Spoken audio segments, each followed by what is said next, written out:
Y hace 20 años que hacen el mismo chiste y hay gente que hace 20 años que está acá y se lo sigue creyendo. ¡Qué cosa bárbara! Todo lo que se hace por un mimo en la cabecita, Dios mío. Vamos al anuario... No, sos un mal pensado. Anuario Económico Político 2012. Vamos a ver cómo se fue y vamos a ver cómo viene. A ver qué onda. Año 2012, crisis mundial. Es una crisis causada por una estructura económica con fallas fundamentales y Europa está en proceso de destruir su capital humano.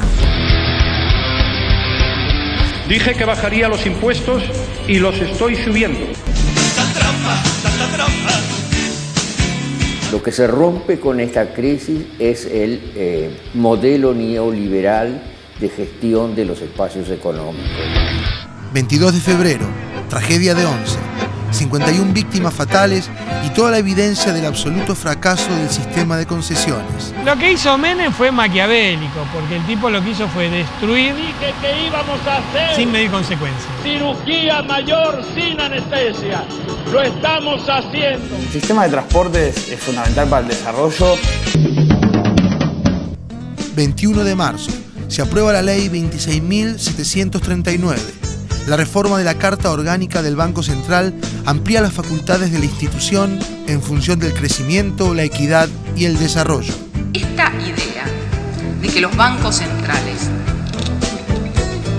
no pueden financiar a los tesoros, de que el financiamiento de los bancos centrales a los tesoros inevitablemente genera inflación, es una visión absolutamente sesgada. Es una visión sesgada y que además está fuertemente enraizada en un determinado pensamiento y es un pensamiento neoliberal. Ponemos en esta norma punto final a la norma de convertibilidad que fuera sancionada oportunamente. 3 de mayo, el Congreso argentino aprueba la reestatización de YPF. Frente a un déficit acuciante, surge un incipiente cambio en el paradigma energético. Acá había una liquidación y un vaciamiento de una empresa cuyo capital originario había puesto el Estado. Año 2012. Ante la caída del mercado europeo, se reorganiza el comercio internacional. Los países salen a defender su economía. Es seguir protegiendo el trabajo y la industria nacional a rajatabla. Las industrias, muevan las industrias. En Argentina se intensifica la regulación del comercio exterior con el objetivo de sustituir importaciones. Es una especie de cinismo general hablar de proteccionismo o no proteccionismo, sino deberíamos hablar mejor de los intereses de cada uno de los países, de las políticas que aplican para defender sus intereses. 12 de julio de 2012, se anuncia el lanzamiento del plan Procrear. Con la construcción de 400.000 viviendas, se trata de impulsar la economía. En Argentina, efectivamente, estamos dando respuestas a la crisis mundial que no son ortodoxas. Año 2012, fuga de divisas. Dólares. Muchos dólares. El dólar. Ante la complejidad del vínculo con el dólar, el Estado toma el control total del mercado de cambio. Acá lo que tenés vos es un sector altamente concentrado, que mide su tasa de ganancia en dólares, que ahorra en dólares, que evalúa sus activos en dólares y que eso fuerza la presión al resto. 3 de agosto, con el pago del BODE en 2012, se consagra el fin del corralito. Fue el resto de los argentinos que tal vez nunca vieron ni verán un dólar en toda su vida, los que tuvieron que contribuir con 19.641 millones de dólares. La deuda en la Argentina dejó de ser un problema. Un país se tiene que hacer cargo y un gobierno se tiene que hacer cargo de todas las cosas, de las que hizo él y de las que hicieron los otros también.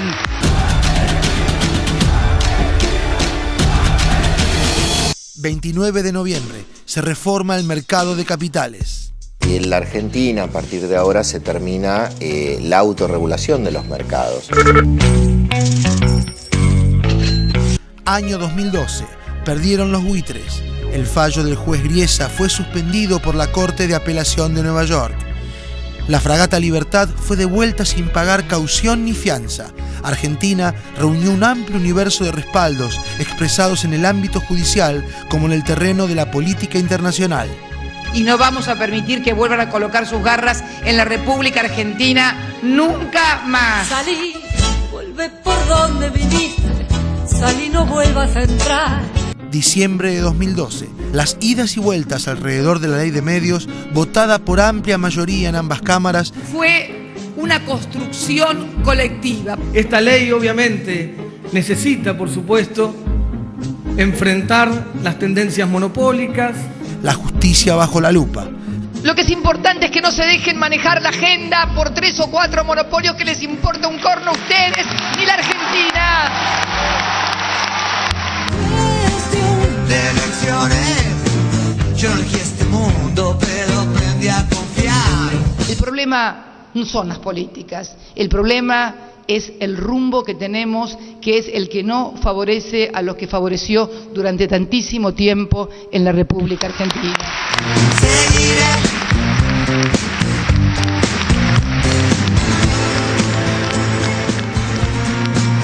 Acá tenemos al capo para ver cómo sigue la historia. Wow, ¿no? Todas Sí. las cosas que pasaron en el 2012, ¿no? Uno, si vos ves todas esas medidas y que hay de transformación y de reforma estructural, uno puede pensar que es de todo un gobierno.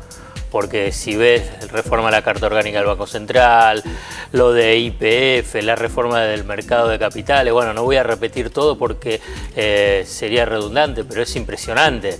Y hay un elemento, me parece muy importante, porque así dicho, las medidas parecen como si fuesen aisladas o porque un día se levantan y quieren cambiar el Banco Central, otro día YPF.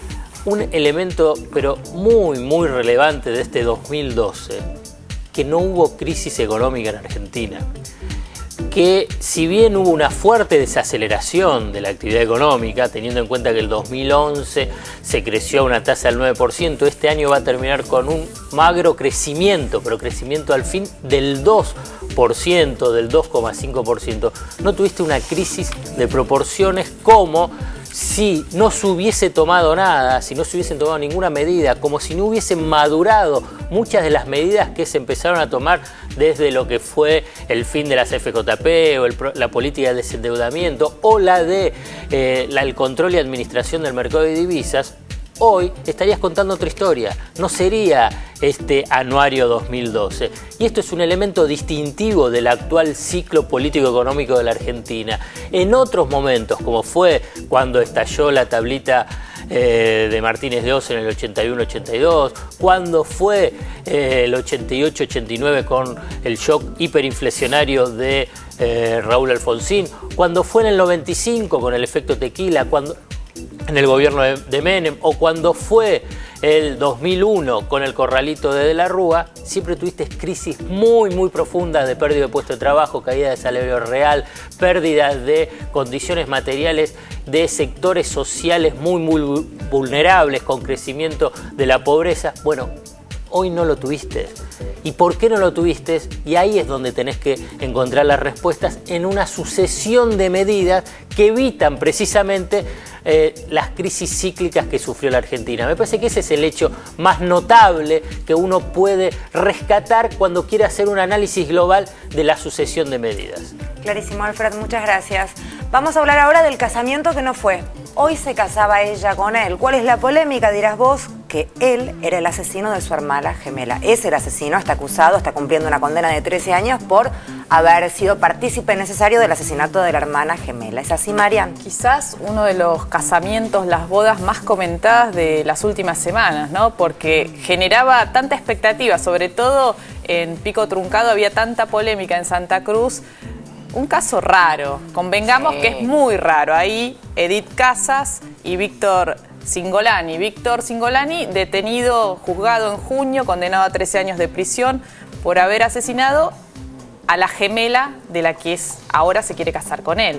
Es raro, todo muy raro. No, lo cierto es... Un grupito familiar, te digo, tremendo. Ella, madre, escucha. La gemela que se quiere casar, dice que lo ama.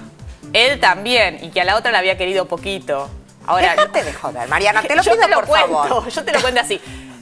La verdad que causa gracia, pero lo cierto es que hay una joven de 20 años que murió en el 2010 y por el cual Cingolani está preso como partícipe necesario, condenado. Es muy raro. Lo cierto es que la familia de ella, de la novia, presentó un recurso de amparo para frenar esta boda. Dicen que tiene problemas psiquiátricos, pidieron que sea peritada, que sea sometida a una pericia psiquiátrica. Y por eso la boda que estaba prevista hoy a las 11 en la alcaldía de Pico Truncado fue suspendida. No, lo loco, en la foto yo nunca sé si es la pobre, la actual o la que está fallecida, porque son gemelas. Por otra parte, hay una carta que esta chica firma en el juzgado. En el juzgado, claro, contando que había sido abusada por este hombre. Violada por este hombre. Bueno. Edith presentó durante el juicio. Lo que dice la familia de él es que ella fue forzada, presionada para dar cuenta de esos hechos que no serían ciertos. Lo cierto es que hoy no hubo boda, que la defensa, un abogado de Cingolani, se presentó en la justicia, digamos, rechazando o contestando este recurso de amparo. Y la justicia en lo civil de Pico Truncado va a ser la que tiene que decidir si se pueden casar o no. A partir de la semana que viene, ahora vienen los feriados de 24 y 25, empezará a correr un plazo de 5 días donde la justicia en lo civil de Pico Truncado decidirá si esta pareja se puede unir en matrimonio. Lo más sano que pudo hacer la madre, que yo la escuché hablando, y la verdad es que la madre la pintaban como, porque además ellos se encargan, digamos, la hija se encarga de decir que la relación con su mamá siempre fue un desastre, en fin, que en realidad la víctima es ella de su madre y no de su futuro marido. A mí me parece saludable la opción de la madre, aunque sea, chicos, un peritaje psicológico o psiquiátrico, porque lo cierto es que suena cuanto menos extraño la situación. Cuesta creer qué es lo que está en juego ahí, si realmente hay vínculos afectivos fuertes, que podría haberlos, ¿no? El amor es así como a veces un gran interrogante. Bueno, no pero se casan. Pero por lo ahora cierto es que no se casan. Bien, fantástico. No se casan. La Argentina es la reina mundial de las redes sociales, no por mí, básicamente, no por el Osvaldo, básicamente. Ustedes pueden tener algo que ver. ¿Vos tenés Facebook o algo así, o Twitter o algo? Facebook personal no. Facebook del programa de radio sí. Ajá. Y Twitter personal sí. Ah, ¿vos tuiteás? No. ¿Y quién tuitea si tenés Twitter personal? Se ponen mis notas. ¿Tenés un tuitero? No, bueno. ¿Cómo tus notas? Sí, son Solas, 140 van volando. caracteres. Un CIAM, tiene un CIAM. Ay, para explicarme todo ya. Community Manager. Un auto. No, alguien que trabaja para... Pero no son 140 caracteres. Para expliquemos más. Pero vos podés poner el link. Vos ponés el link, pero todo este preámbulo tiene que ver con que la Argentina está en el tope de uso de redes sociales en el mundo, ganándole a Brasil y a Rusia, que son no solamente muy, digamos, absoluta y totalmente están inmersas en lo que significa la revolución tecnológica estos países, tanto Rusia, pero más Brasil, porque inclusive Brasil tiene la posibilidad de generar su propia tecnología, su propio hardware. No solamente eso, sino que la Argentina es el país que más promedios hora hombre lleva de consumo en Facebook y en Twitter particularmente. Más gente paveando, te digo honestamente. Comscore es una compañía que tiene servers en todo el mundo y lo que hace es sacar un promedio de usos por IP. Vos cuando te conectás a internet usás una dirección IP, o sea, única, un número único e irrepetible. Ese número dice dónde estás geoposicionado, la cantidad de tiempo que usás esa información y en qué aplicaciones ese IP está siendo accedido. O sea, si yo chequeo mails con ese número IP, que es como un número de teléfono, Comscore lo que dice, bueno, este señor fulano que tiene este número de IP baja X cantidad de tiempo, usa para bajar mails, o para estar en Facebook, o para estar en Twitter. ¿Por qué? Porque la red es una sola, entonces la información está ahí y se puede sacar. Gracias a esa información es que encabezamos el ranking. Para mí, dos cosas. ¿Es bueno, es malo? La primera que quiero decir es buena y la otra no sé si es mala, es rara. La primera es buena, es que va en concordancia con lo que acabamos de ver en el informe de Alfredo, ¿no? La Argentina puede estar al tope del uso, porque es interesante el dato, no es sobre computadores y teléfonos móviles. Porque vos podés decir, claro, el gobierno le da 3,5 millones de computadoras a los pibes, son 3 millones de chicos, son 3 millones de usuarios que ingresan a la red. No. Está hecho el número sobre computadoras de hogar, o sea, que están en casa. Ni teléfonos, ni computadoras móviles. ¿Y esto qué tiene que ver? Con la posibilidad de tener una computadora en tu casa. Esto no funciona. Esto no cuenta en esto no cuenta. En esta. ¿Sí? ¿No? No, pero como si la tenés en tu casa una de estas, sí, en tu escritorio. Yo, por ejemplo, tengo una de estas en casa. En este no. Claro, yo también. No. Yo también. ¿Estoy afuera? No cuento. Yo tengo 2. Cuando vos te conectás, por ejemplo, con una portátil, si estás en tu casa, Comscore lo considera tu máquina. Claro. Ahora, si vos estás con una máquina en un bar no va. Y el IP que usás es un IP compartido, no va, porque es móvil. Claro. Pero si es mi compu. Pero por ejemplo, en mi casa hay 2 computadoras. No va, el IP tiene que ser individual, Mariana. Son 2 computadoras diferentes, son 2 IP diferentes, son 2 usuarios diferentes. Pero cuando usás un colectivo, como si fuera una fiesta, no va. No, justamente, pero no va la si fiesta yo voy de la con mi computadora a un bar, estoy con mi No, porque IP. tenés el IP colectivo. ¿No tenés tu IP ahí? No, porque vos pediste... Eso se llama IP compartida. Vos tenés un IP y de acuerdo al ancho de banda... Yo sabés que no sabía que... Vos sos un promiscuo que la compartía. ¿Vos sabés compartir mucho el IP? Pero ¿y para qué sirve todo esto? Para conocer gente. Para saber exactamente qué hacer con toda esa información que rueda por el mundo y a la que vos, aunque quieras estar ajeno a ella, ya no lo estás. Lamento informarte, mi querido Blade Runner. En las redes sociales hablan mucho de vos.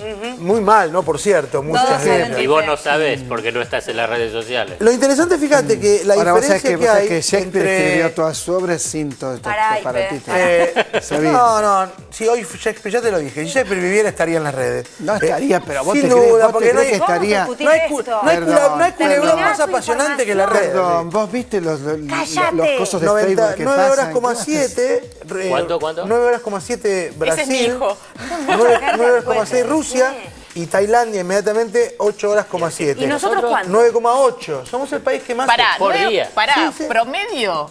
No. Para mí es un horror. No entiendo. 9,8 que... Al mes. Al mes. Pensé que por día.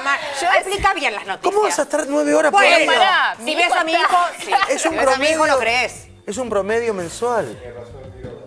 Tiene razón Quiroga. En las redes sociales, no en todas. Dije Sí, Facebook por y eso. Twitter. Dije Facebook y Twitter. Yo aclaré, dije Facebook y Twitter. Aclaré. Eso da A ver, por día, 9, ¿cuánto? eso. Dividime, Al. Sí, no sé, Haceme la tenés que dividir cuenta. 9,8 dividido 30.